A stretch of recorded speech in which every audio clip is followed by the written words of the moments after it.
Alhamdulillah Rabbil Alamin, Bini'amatihi tatimmu salihat, wa bidhikri ismihi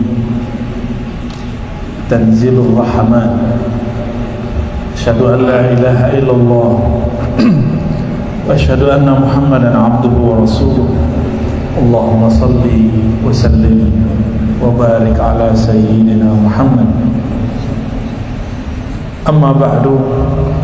Puji syukur kepada Allah Subhanahu wa taala, meskipun kita tidak pernah berjanji bertemu, tapi Allah pertemukan.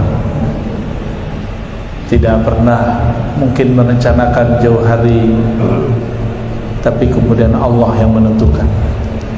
Dengan nikmatnya semua urusan menjadi berkah. Dengan rahmatnya insya Allah hati kita menjadi tenang. Waktu pandemi mungkin sudah tidak terasa. Dulu semua orang ketakutan, tapi sekarang sepertinya sudah tidak ada rasa takut itu. Nah, siapa yang menghilangkan itu? Allah yang menghilangkan. Maka kita bersyukur kepada Allah Subhanahu wa taala. Tentu yang paling penting yang kedua adalah wujud kita ini ada karena sang rahmatan lil alamin itu adalah baginda Nabi Muhammad sallallahu alaihi wasallam. Maka sebagai bentuk rasa syukur kepada Allah, tidaklah diterima kecuali seseorang itu berterima kasih kepada baginda Rasulullah sallallahu alaihi wasallam. Yang saya hormati Bupati atau yang mewakili dalam hal ini Pak Sekda dan semua jajarannya dan mitranya, saya tidak mungkin sebutkan satu persatu. Kalau di kampus itu IBIT gitu Pak, IBIT itu ngikut yang sebelumnya aja ya, yang udah dibacain di situ. Ya, ada rektor juga di sini ya, masya Allah. Sama-sama akademisi. Allah Subhanahu wa taala mencintai ulama yang beramal, umara yang amanah. Dua-duanya kekasihnya. Negeri ini tidak akan beres kalau yang ngurus cuma ulama. Mesti ada umaranya. Umara itu ada umara pemerintahan, ada keamanan, ada pengadilan, segala macamnya. Dan semua itu anugerah subhanallah. Ya subhanahu azza wa jalla, wa nas'allaha ay yuwaffiqana ila ma yuhibbuhu wa yardah.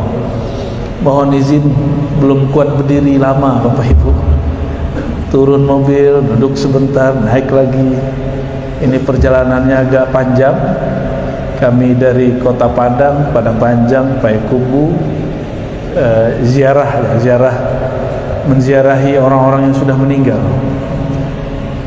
tapi juga yang masih hidup.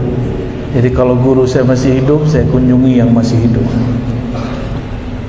Habis itu kita transit sebentar ke Kampar dulu. Sampai di Kampar pun kami ziarah. Ada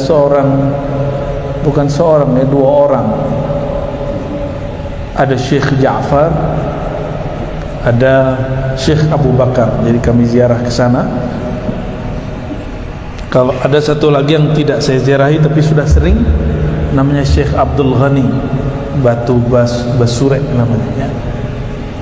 Langsung ke Pekanbaru, transit sebentar, ini baru sampai. Jadi mohon maaf kalau nggak kuat berdiri. Kalau berdiri takutnya Pak Sekda nanti harus gendong saya nanti. Siap. Sebelumnya mari kita mulai kajian, anggaplah santai ya.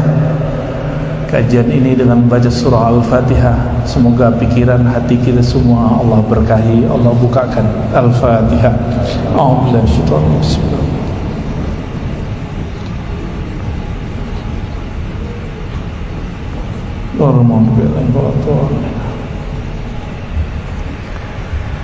Bapak Ibu yang melakukan Allah, alim ulama, umara yang saya cintai, saya hargai, kita sering membaca ayat ini. Barangkali 17 rakaat setiap hari kita membaca ayat ini. Tapi sayang ayat ini hanya dibaca tapi kurang diresapi. Kita sering membaca ihdinas siratal mustaqim siratal ladzina an'amta alaihim, ya. Tunjuki kami ya Allah jalan yang lurus, jalan yang benar, jalan yang Engkau beri nikmat. Tapi karena didikan dari kecil barangkali kita sering mendengarkan bahwa kalau nikmat itu duit, nikmat itu jabatan, tunjangan, gaji, itu yang sering dianggap nikmat. Kita lupa kemudian ayat ini gak berbicara tentang nikmat itu. Ayat ini berbicara tentang nikmat yang lain. Ternyata nikmat itu ada dua jenis. Ada nikmat yang zahir, ada nikmat yang batin.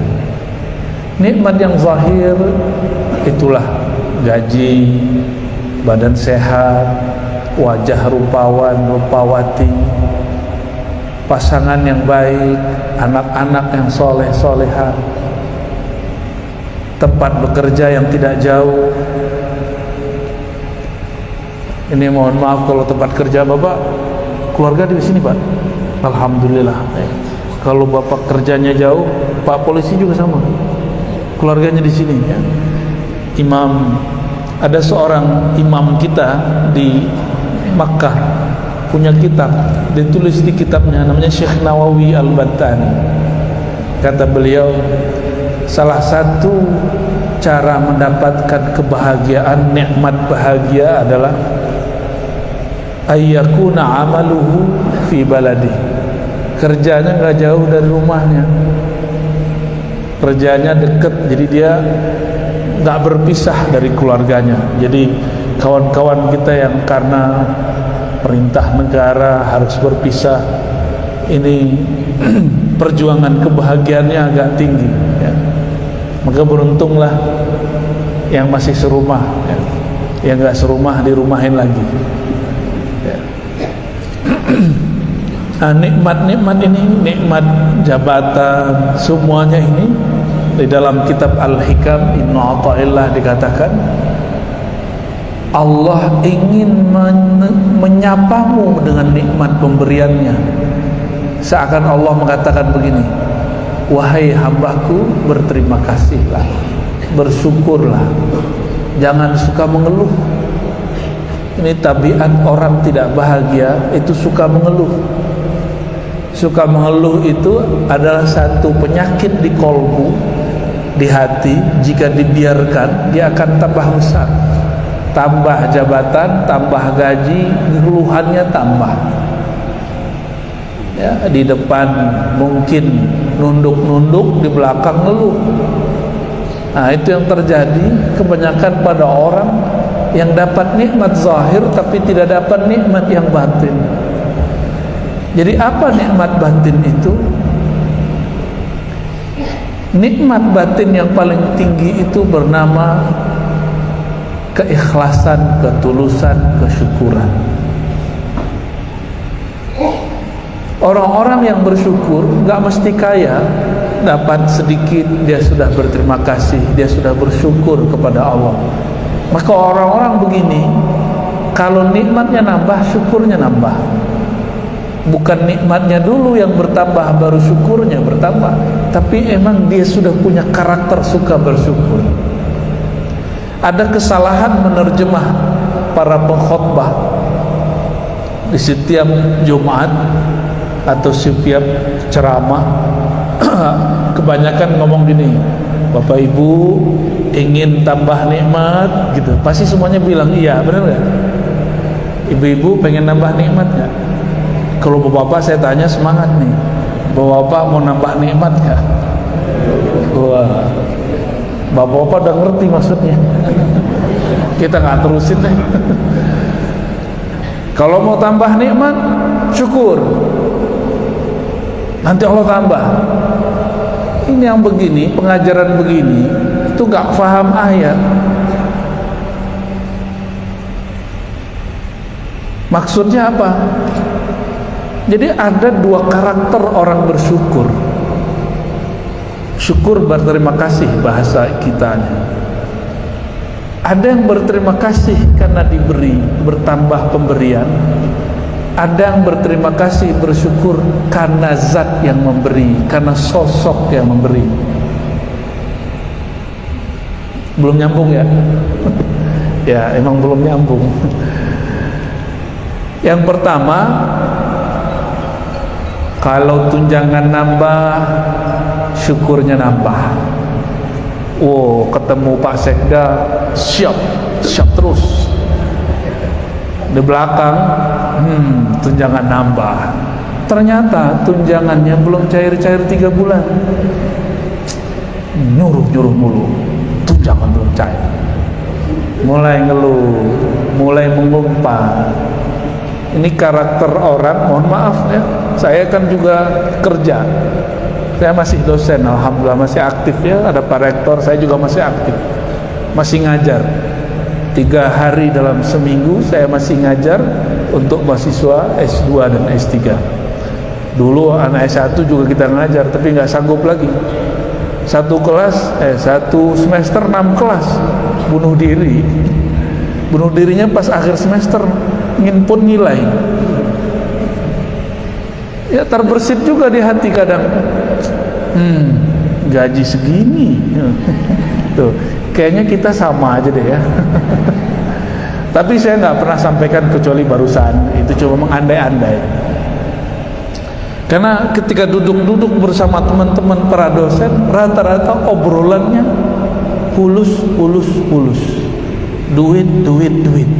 Saya melihat-lihat, karena institusi kami institusi yang banyak ustadz dan kiainya, itu saya mikir-mikir, ini beneran ustadz nggak ya? Saya pandang-pandanglah diri, jangan-jangan saya nggak bener ini. Kalau bukan ulama, bukan ustadz, maklum. Tapi kalau dia seorang yang mengerti agama, ini perlu diperhatikan mendalam.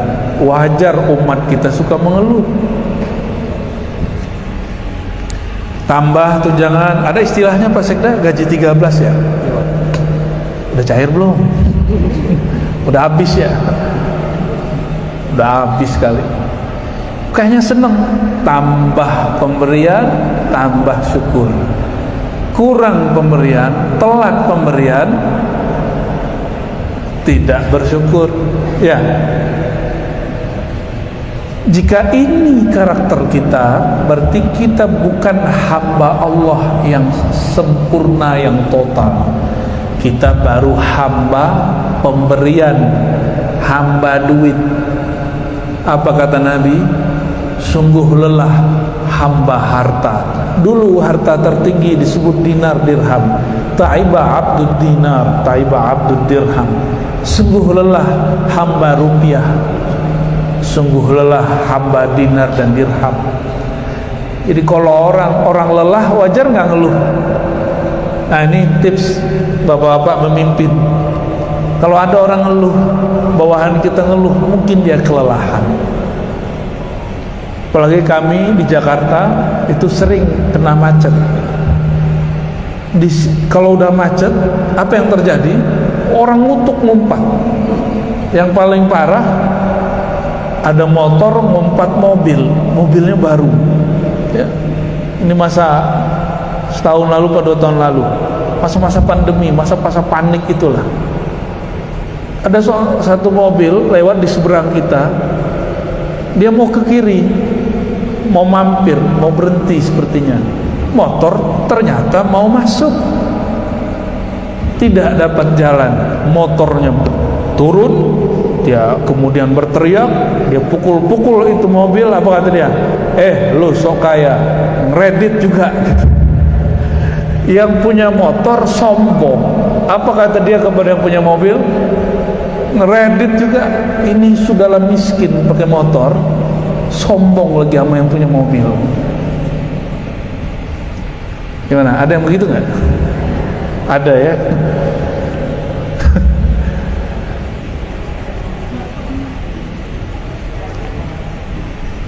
Allah lebih gak suka lagi yang begitu. Udahlah miskin, belagu ya. Udahlah miskin, gaya. udahlah miskin ngumpat. Nah itu dia. Kita nggak tahu juga apakah yang punya motor itu miskin-miskin amat atau miskin sekali ya. Bapak Ibu yang berkata Allah, itu orang karakter dikasih baru seneng, diberi baru seneng. Dia nggak mandang sebenarnya dia sedang berhadapan dengan siapa. Tapi ada hamba yang kedua. Hamba yang kedua, hamba yang dia berterima kasih bukan karena pemberian, tapi karena melihat zat yang memberi, sosok yang memberi. Ini baru hamba Allah. Bapak Ibu, ini saya kasih contoh biar gampang. Pak Sekda kan dompetnya tebel nih ya. Alhamdulillah. Amin gitu dong, alhamdulillah. Pak Sekda ya lebih keren Pak Sekda lah. Pak Sekda itu nggak ada pensiunnya kecuali pensiun dini, atau mau nyalon langsung pensiun. Benar Pak Sekda ya. Kalau bupati, mohon maaf bupati Bungkol lagi hadir nih. Bupati 5 tahun, ya kan? Kalau mau maju lagi setahun atau 2 tahun sebelum, dia harus nonaktif juga. Yang kerja Pak Sekda lagi. Pak Sekda punya teman ini suka muji, tapi untuk cari muka biar dapat bantuan. Soalnya nih orang suka bawa proposal.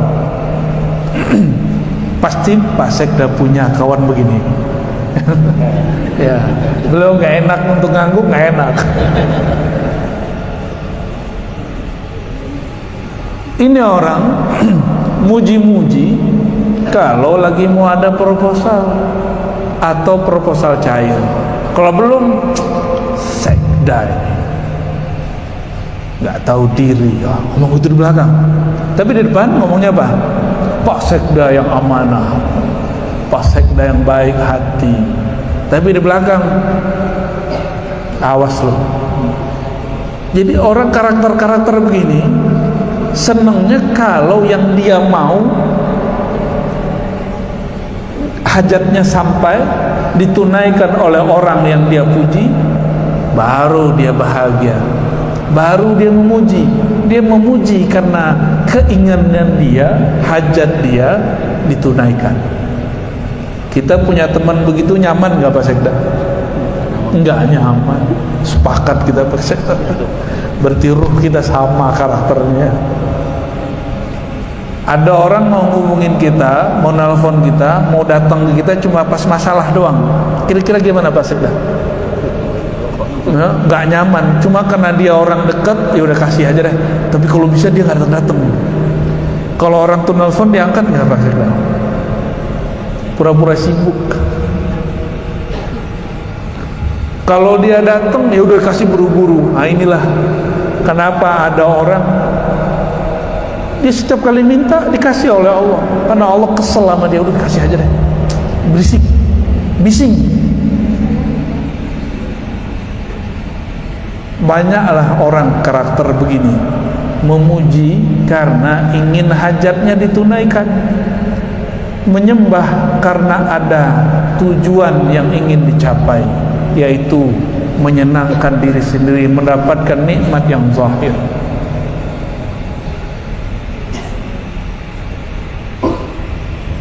Lain dengan hamba yang kedua. Yang kedua ini, itulah teman sejati. Dia tidak memuji karena ada hajat. Dia tidak hanya datang pas ada proposal. Dia ada kapanpun kita mau. Bahkan di saat kita kemudian memerlukan orang-orang yang lebih dari itu, dia selalu ada.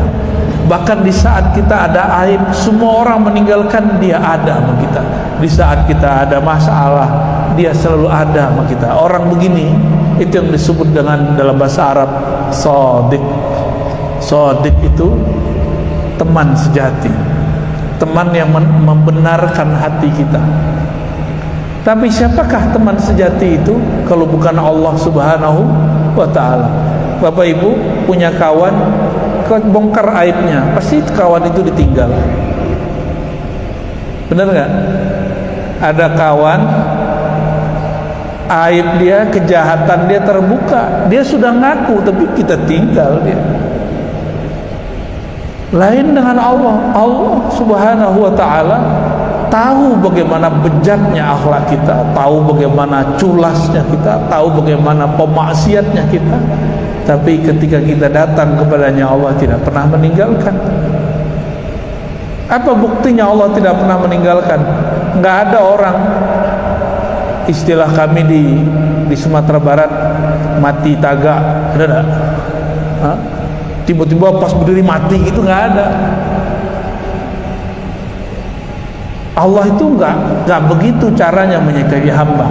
Maka dalam kitab Hikam dikatakan, jika engkau tidak menyadarinya, mengenalinya dalam pemberian nikmat, maka Allah akan menegurmu ketika nikmat itu dicabut.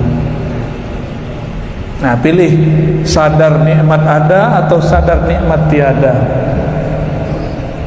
Sadar saat masih aktif bekerja, masih sehat badan, atau sadar saat berpensiun atau diberhentikan secara tidak hormat, atau sadar saat sakit. Pilih mana? Sadar saat sehat, sadar saat aktif, itu yang kita pilih. Jadi intinya bukan pemberian itu, bukan nikmat itu yang paling inti, tapi kita sadar bahwa kita sedang diberi oleh Allah Subhanahu wa taala. Bapak Ibu yang berkata Allah itu Maha Pencemburu, lebih pencemburu daripada pasangan muda yang baru menikah. Sangat pencemburu. Sangat cemburunya Allah tidak rela jika kita dapat nikmat yang kita bayangkan bukan Allah. Kita dapat nikmat yang kita bayangkan, ini saya dapat nikmat dari fulan, saya dapat nikmat ini karena si Anu gitu. Saya dapat nikmat ini karena si fulan. Jika terfikir masalah ini, Allah cemburu. Ibu-ibu kalau agak galak dikit cemburu, itu yang dicemburui dilabrak deh ya. Ibu tahu nggak dilabrak? Tahu ya. Ini istilah hari-harian kayaknya nih Pak Sekda dia. Kekasih kita, pasangan kita dekat sama si fulan, fulana, kita cemburu. Yang kita hajar si fulan, fulana itu, si Anu itu namanya ngelabrak dia. Allah lebih cemburu apabila yang membuat kita kemudian berpaling dari Allah itu nikmatnya diambil. Apabila yang membuat kita lalai itu jabatan itu Allah ambil. Maka selama masih ditegur oleh Allah, berarti Allah masih sayang. Jika sehat itu yang membuat kita lalai, sehatnya diambil. Jika berkawan berkuasa itu yang membuat kita lalai, berkawan berkuasa itu Allah ambil nanti.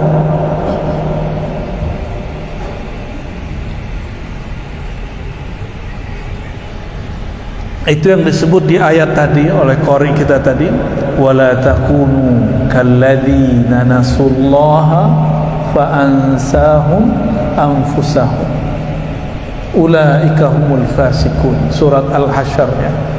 Janganlah kamu menjadi orang yang melalaikan Allah, yang melupakan jasa-jasa Allah. Kenapa? Allah Maha Pencemburu. Saya sering ketemu pengurus masjid, itu cintanya dengan masjid. Apa yang terjadi ketika dia sudah tidak jadi pengurus masjid? Jasanya masih ada, yaitu masjid direnov, diperbaiki. Ketika dia tidak dihargai, apa omongannya? Itu masjid kalau bukan karena saya nggak jadi.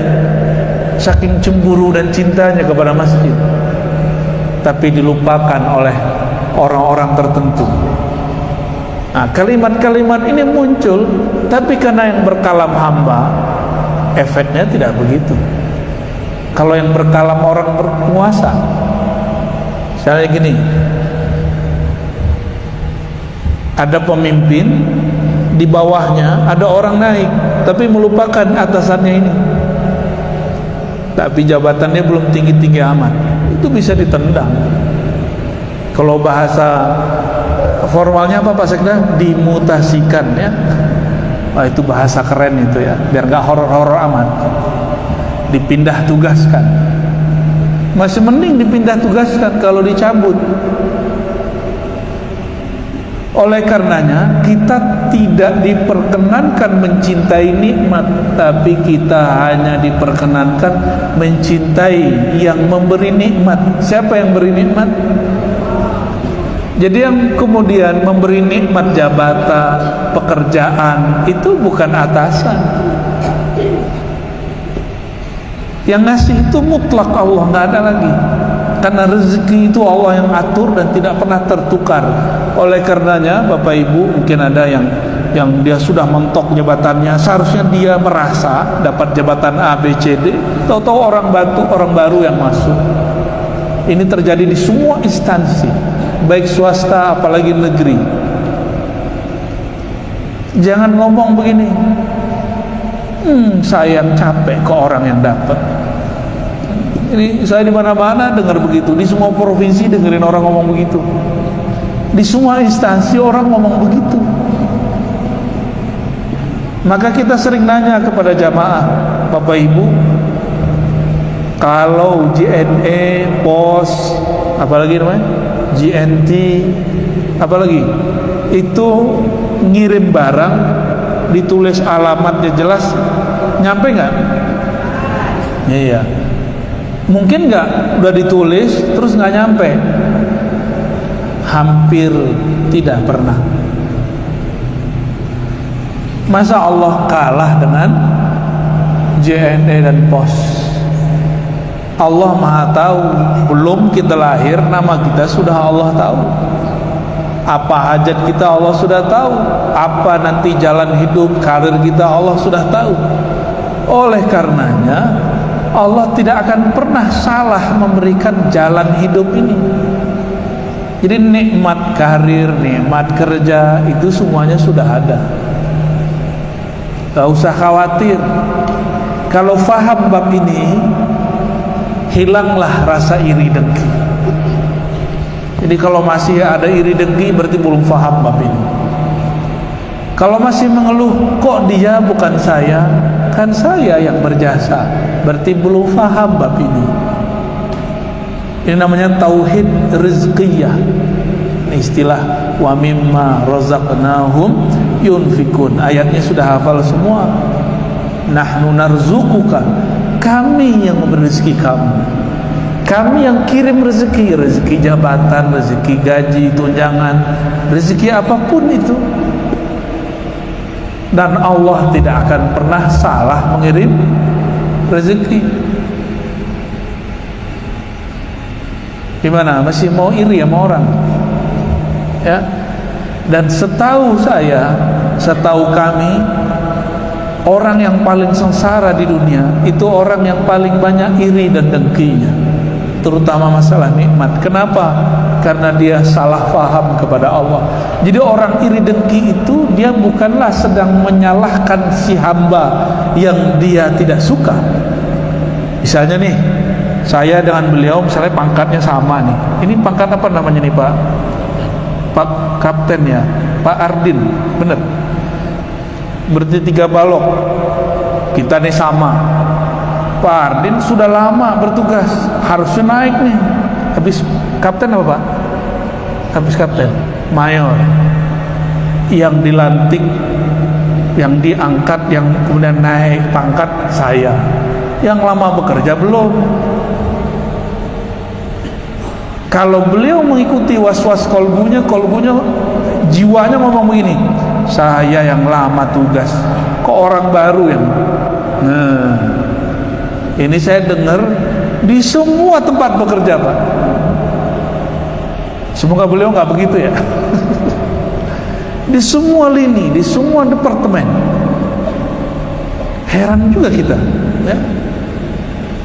Awal saja ngomong begitu, siap-siap mulai hati sengsara, mulai kerja nggak nyaman, mulai hati kemudian sempit. Nah, keselnya ditumpahin ke istri, istri terpengaruh, ikut juga. Akhirnya bapak benci sama saya. Di saat itu sebenarnya bukan bapak benci kepada saya, tapi sedang benci kepada Allah Subhanahu wa ta'ala. Berarti kita menuduh Allah, Allah salah angkat orang. Ya enggak? Sama dengan tahun lalu, berapa sebelum pandemi, kita udah nyoblos siapa, yang kepilih siapa, marah-marah ngomong-ngomong. Itu sama dengan menuduh Allah, Allah salah urus negeri ini. Nah, hati-hati ya. Sifat qanaah ini kemudian gak muncul pada umat Islam. Katanya umat Islam, katanya hamba Allah. Kalau hamba Allah tahu bab namanya qanaah, tahu bab namanya syukur dan sabar. Kalau yang kita pilih, yang kita mau gak terpilih, sabar. Bukan ngamuk-ngamuk, bukan menghujat. Maka orang berkopiah tapi menghujat, kata-katanya kotor, itu bukanlah hamba Allah yang sebenarnya. Itu dia hamba nafsunya.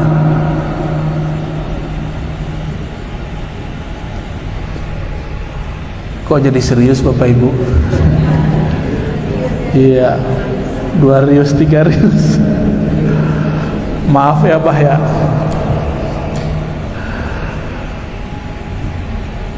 Jadi orang-orang iri dengki itu bukanlah dia sedang benci kepada orang yang dia iri, dia sedang menuduh Allah. Itulah kenapa Allah tidak ridho kepada orang yang iri dan dengki. Itulah kenapa Allah tidak ridho kepada orang yang suka mengeluh. Ada orang ngomong gini, hidup saya susah, payah, disuruh-suruh mulu, tapi saya sabar. Kedengaran nama gurunya, apa kata gurunya? Orang sabar itulah syakwa. Orang sabar itu tidak ada keluhan. Kalau masih mengeluh bukanlah sabar. Gimana? Mulai belajar sabar, kurangi mengeluh. Kurangi mengeluh, siap-siap bahagia. Orang yang tidak mengeluh itu orang paling bahagia sealam semesta. Walaupun hidupnya biasa-biasa aja. Dulu waktu masih sangat muda, punya kerjaan, gaji 300.000, 500.000, seneng. Dulu kita mikir coba gaji 5 juta. Ya, pas gaji sudah 5 juta, mikir lagi coba gaji tunjangan 10 juta. Udah begitu kayaknya enak deh, tetangga sebelah gajinya 15 juta. Tapi di dunia kerja sama-sama ngantor, dia lebih 500, kita kurang 500, itu keselnya udah bukan main. Temen diajak rapat, kita nggak diajak rapat, aduh, hati kayaknya teriris-iris. Ya.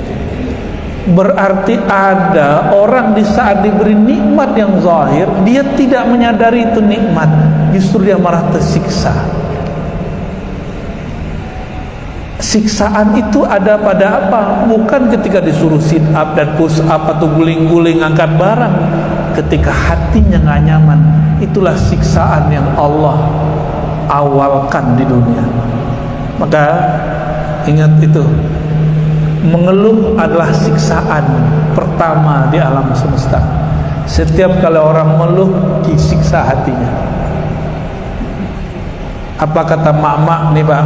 Halo Pak, kata mak-mak nih, walaupun makan kurang, yang penting tetap dengan yang disayang. Tapi saya nggak yakin itu ya. Nggak yakin itu. Ya, tapi itulah gombalnya orang jatuh cinta. Biarlah hidup susah, yang penting jangan bikin susah hatiku Bang. Gitu Pak.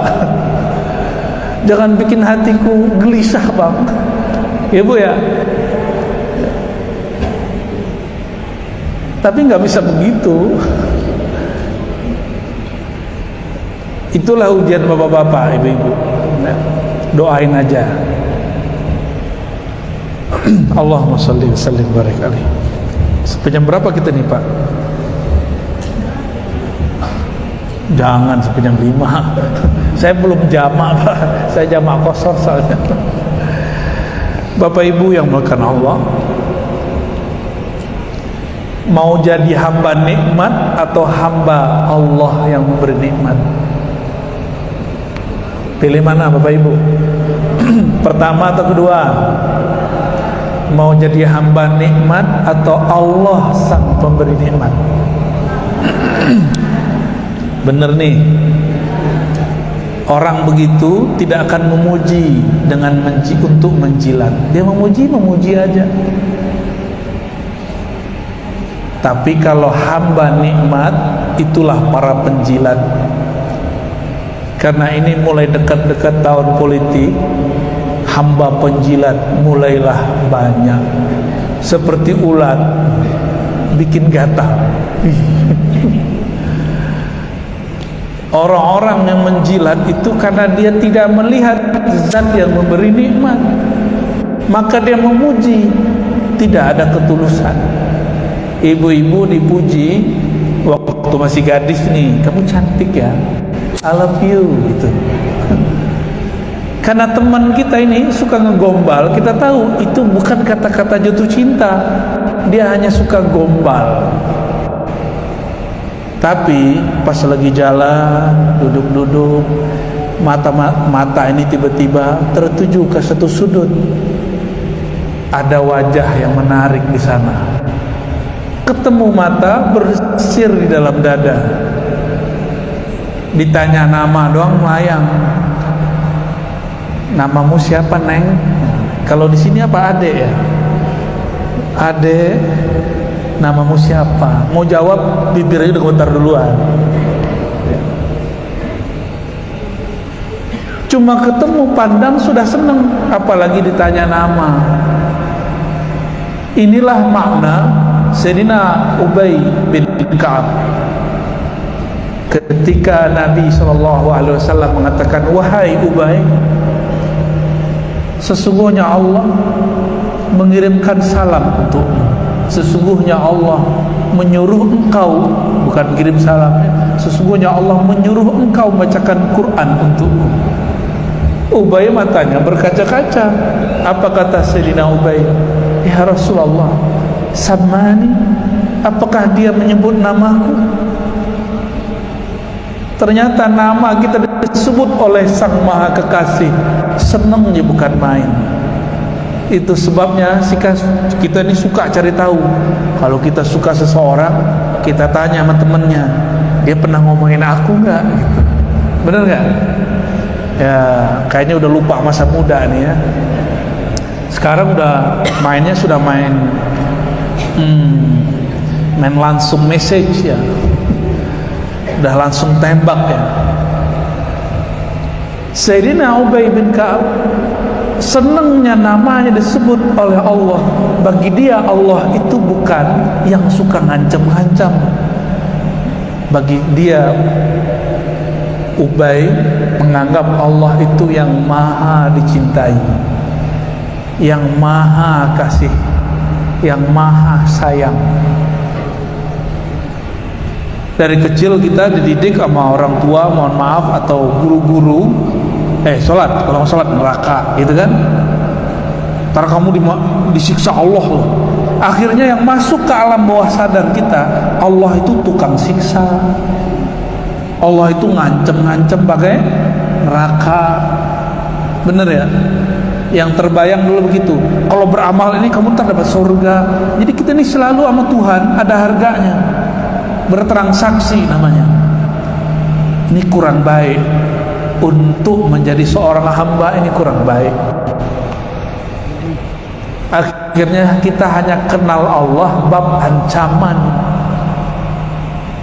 Makanya anak-anak ini semakin diancam semakin lari hari ini, karena kita kurang menampilkan Allah yang maha sayang. Mohon maaf, semoga di sini tidak begitu ya, pemimpinnya tidak bab panitia ancaman, tidak hadir, diancam tunjangan dipotong, telat 5 menit dipotong sekian, tidak hadir ini dipotong sekian. Itu ancaman semua. Itu sistem ancaman, karena dari kecil kita dididik seperti itu. Terasa nggak oleh Bapak Ibu yang bekerja bahwa suasana kantor kita kadang-kadang suasana ancaman, benar nggak? Tuh kan, siap-siap Pak Sekda. Intinya di Pak Sekda ini mau bupatinya ganti 1000 kali ya.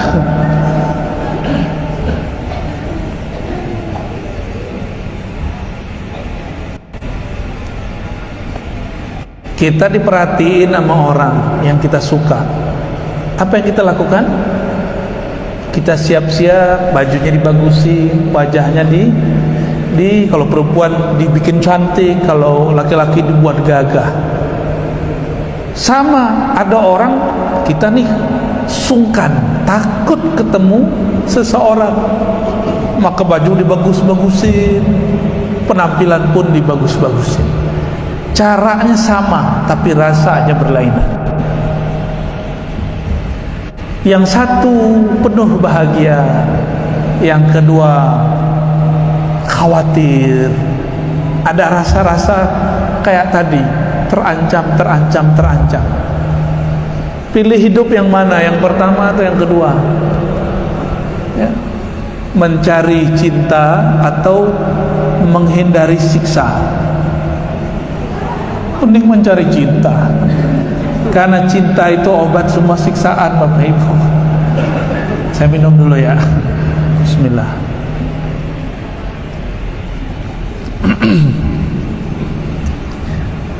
Pernahkah kita dulu ingin ketemu seseorang? Saya sama Pak Sekda aja deh, mumpung kan gak ada yang berani candain Pak Sekda kecuali Ustadz, ya. Pak Sekda dulu kalau mau ketemu kekasih, wajahnya diginiin nggak? Dirapi kan Pak ya? Iya, rambutnya diapain? Yo, padahal nggak nambah apapun, bajunya ya. Supaya apa? Karena orang yang disuka Pak Sekda memandang zahirnya dulu, baru mandang batinnya. Benar nggak? Iya, kayak mantan aja. Ini bukan mantan Pak Sekda kan? Nah.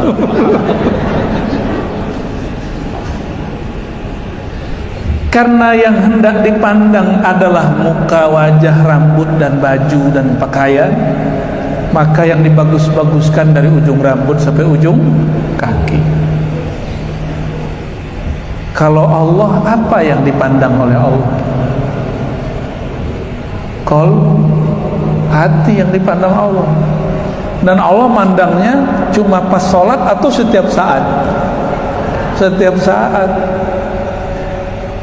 Kolbu ini, kolbu cantik, itu kolbu yang gak ada noda. Noda sombong, noda iri dengki, noda kebencian, noda kelalaian. Nodanya harus bersih, supaya Allah nyaman mandangnya.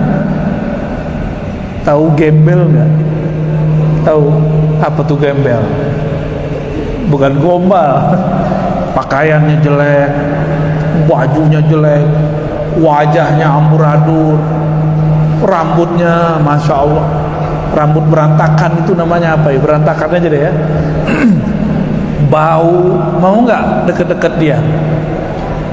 Kuat nggak ngelihat dia? Nggak kuat.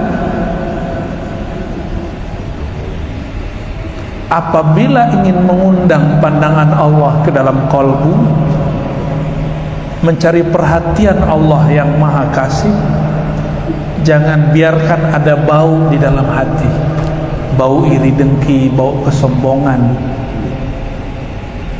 Jadi mulai siang ini, udah masuk sore ya, coba kita latihan kurangi membenci orang, walaupun dibenci dia. Kurangi ngomongin orang walaupun kita diomongin dia. Saya yakin nih Pak Sekda nih banyak yang ngomongin nih. Iya, pasti banyak. Karena semakin orang naik, semakin banyak ngomongin. Kalau nggak mau diomongin, dibawa-bawa aja. Ya, Pak Sekda pasti nggak mau diturunin. Nggak mau Pak ya? Pasti nggak mau. Nah, Bapak Ibu yang bukan Allah, maka la in syakartum itu mesti diluruskan maknanya. Jika engkau bersyukur, aku tambah nikmatmu. Bukan mensyukuri nikmat semata, tapi bersyukur kepada zat yang memberi nikmat. Memuji Allah karena Allah memang terpuji, bukan karena ingin diberi. Jangan seperti orang para penjilat, dia memuji karena ada yang dia mau. Maka pujilah Allah karena memang kita ingin menjadi hamba Allah. Begitu juga temanilah kawan kita, teman bekerja, atasan, karena memang dia layak dihormati. Ini yang membuat nyaman. Itulah kenapa Allah itu hanya satu. Itu juga kenapa pemimpin itu gak banyak. Di satu institusi cuma satu pemimpin. Semakin dia tinggi, semakin banyak orang penjilat, dia semakin kesepian. Allah Subhanahu wa ta'ala karena maha sempurna, walaupun orang menjilat kepadanya, hamba memujinya bukan karena dia terpuji, Allah tetaplah memberi. Walaupun orang yang meminta itu musyrik, Allah tetap beri. Maka yang membedakan kita yang sudah berislam, beriman, berihsan, satu saja. Kita menyembahnya bukan karena ada mau apa-apa, kecuali hanya ingin menjadi hamba Allah Subhanahu wa ta'ala. Bapak Ibu yang bukan Allah, marilah kita tutup ini dengan muhasabah, istighfar, minta ampun kepada Allah. Karena tahun ini sudah berakhir. Kalau di dunia kerja tentu nanti buka lembaran baru. Kita bacakan Al-Fatihah untuk masa lalu dan masa depan kita. Semoga Allah mengampuni kesalahan masa lalu, menyempurnakan kebaikan yang sudah ada untuk masa depan. Al-Haziniyah ila hadrati nabiyina Muhammad sallallahu alaihi wasallam Sayyidina al-Mustafa. Al-Fatihah.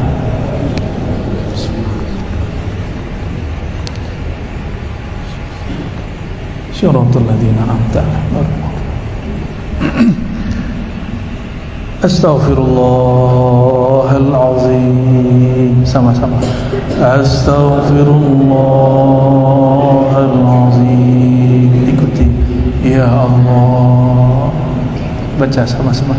Ya Allah, ampuni dosa pandanganku.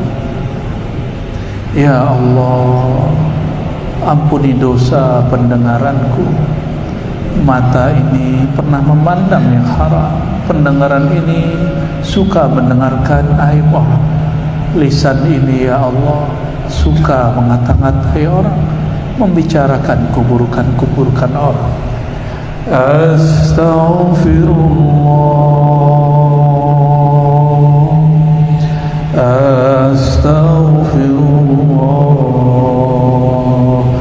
Ya Allah, ampuni dosa tangan kami, kaki kami, perut kami, kemaluan kami, dosa yang kami simpan dari ujung rambut, ujung ubun sampai ujung kaki.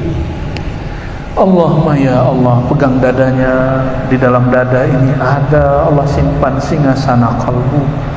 Pegang dadanya ya Allah. Ampuni dosa kalbu kami, ampuni dosa hati kami.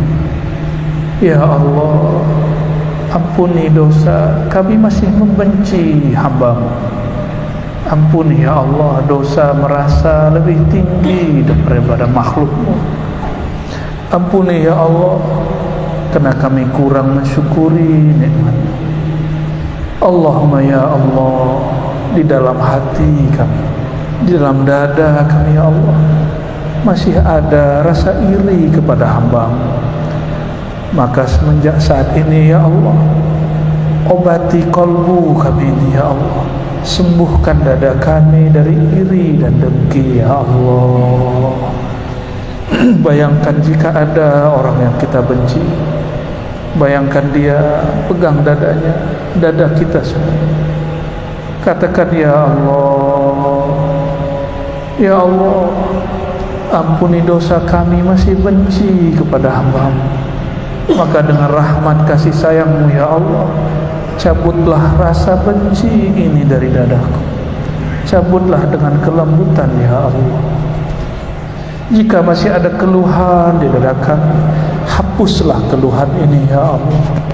Jika masih ada luka di hati, obatilah dengan kasih sayang-Mu ya Allah. Lepaskan tangannya. Astaghfirullah, astaghfirullah, astaghfirullah.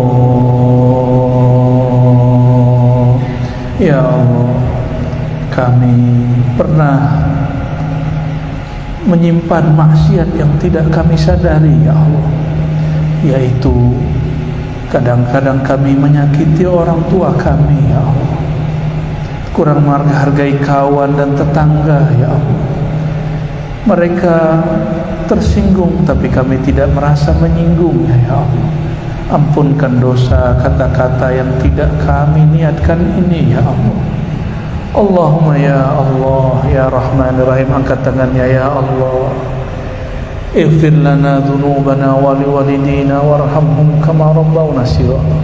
Ya Allah yang Maha tahu semua dosa-dosa kami, semua aib kami, ampunkan semua dosa kami. Ya Allah, Nabi-Mu mengatakan satu dosa satu noda dalam kalbu. Maka ya Allah, dengan cahaya-Mu, dengan nur-Mu, bersihkanlah noda-noda dalam kalbu kami. Terangilah kalbu yang gelap karena dahulu durhaka kepada Engkau. Allahumma ya Allah ya Nur ya Nur. Jika satu kegelapan, satu noda membuat kami gelisah, maka ya Allah, berikanlah setetes cahaya, cahaya Nabi-Mu, cahaya Nabi Muhammad SAW ke dalam kalbu kami, sehingga muncul rasa bahagia, rasa bersyukur, tidak mengeluh, memuji karena Engkau layak dipuji, bersyukur karena Engkau layak disyukuri. Allahumma ya muqallibal qulub, wahai yang membolak-balik hati kami, jika Engkau akan mengubah isi hati kami ya Allah, janganlah ubah menjadi jahat ya Allah. Ubahlah kalbu kami menjadi lebih taat ya Allah. Ubahlah kalbu kami yang penuh dengan kegelapan menjadi cahaya ya Allah. Penuh kejahilan menjadi keilmuan, pengetahuan yang melimpah ruah ya Allah. Allahumma ya Allah, Nabi Engkau mengatakan, jika kalbu baik maka baiklah seluruh tubuh, jika kalbu jahat maka jahatlah seluruh tubuh. Maka dengan keagungan-Mu ya Allah yang maha sempurna, perbaikilah kalbu kami yang rusak, sembuhkanlah hati kami yang sakit. Allahumma ya Allah, Nabi Engkau mengatakan ya Allah, ad-dunya sijnul mu'min ta'iba abdud dinar. Dunia ini adalah penjara bagi hamba yang percaya kepada Allah. Tapi ya Allah, kami terlalu menikmati dunia ini ya Allah. Mungkin iman kami melemah ya Allah. Maka dengan cahaya dari-Mu ya Allah, kuatkan iman kami setiap hari. Allahumma ya Allah, Nabi Engkau mengatakan, sungguh lelah, sungguh sengsara menderita hamba-hamba harta, hamba-hamba jabatan, hamba-hamba dunia, hamba dinar dan dirham. Maka ya Allah, izinkan dunia di tangan kami, tapi hanya Engkau yang ada dalam hati kami. Allahumma ya Allah, Rabbana atina fid dunya hasanah wa fil akhirati hasanah wa qina adzabannar. Ya Allah, berikan kami kebahagiaan di dunia dan di akhirat. Berikan kebahagiaan untuk negeri ini, untuk para ulamanya dan umaranya, pemimpinnya dan para guru-gurunya, orang-orang yang bekerja, para pegawainya, orang-orang yang menjaga keamanan negeri ini. Berikan keamanan juga di dalam hatinya. Allahumma ya Allah, bahagiakan kami umat yang menyembah Engkau dimanapun berada. Allahumma ya Allah, dan berikan syafaat kami di dunia dengan husnul khatimah, di akhirat dengan mudah